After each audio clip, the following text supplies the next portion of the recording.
Hello, I'm Janine Turner, founder of Constituting America. Welcome to our annual Scholastic Academic Study. This year's study is entitled The Genius of America, A Journey into Our Republic, a study on Alexis De Tocqueville's Democracy in America. Quote, "In a country where the dogma of the sovereignty of the people reigns openly, censorship is not only a danger, but a great absurdity."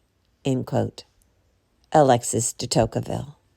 This essay is entitled Freedom of the Press in the United States, Volume 1, Part 2, Chapter 3 of Democracy in America by Alexis De Tocqueville. Guest essayist, George Landrith. Pages in the book, 172 to 180. Freedom of the press in the United States. Our founding fathers saw freedom of the press as a foundational element of being a free and sovereign people. They had seen redcoats arrest writers and destroy printing presses used to publish papers that were critical of Parliament and the Crown. So they made sure that our First Amendment specifically prohibited the government from abridging the freedom of the press and of speech. De Tocqueville, a Frenchman, came to study and analyze democracy in America and what made it work. His seminal book was Democracy in America, which he published in 1835. Not surprisingly, it includes an extensive discussion of freedom of the press. De Tocqueville acknowledged that freedom of the press might be abused at times, but he also understood that freedom of the press, even with its imperfections, prevents great evils of abusive government power used to control and manipulate the people. He grasped that a choice between government censorship and a free press was actually a choice between servitude and independence. And like our founders, de Tocqueville came down on the side of independence and individual liberty. One of de Tocqueville's observations was that in France, the newspapers were highly centralized, whereas in America, newspapers were dispersed, numerous, and local.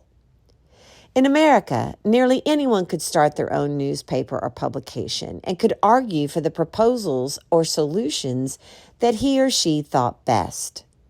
Because of this freedom of the press, political information was widely available throughout the entire nation and covered many different perspectives. Thus, the American public was able to debate and evaluate the various political issues, and in many cases came to a national consensus after a robust national debate. The wide array of newspapers and publications that enjoyed the freedom of the press played an important part in this national debate.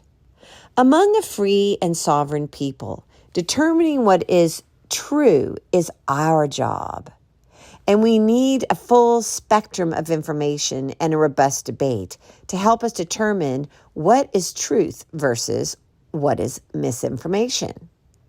The First Amendment's free speech and free press protections are the best way to be sure that we can decipher fact from fiction and truth from lies.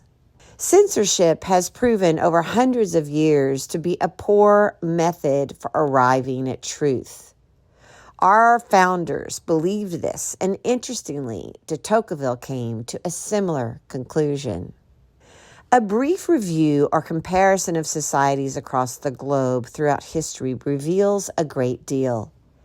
Every totalitarian dictator in modern history has used censorship to empower themselves and to control and subjugate the masses.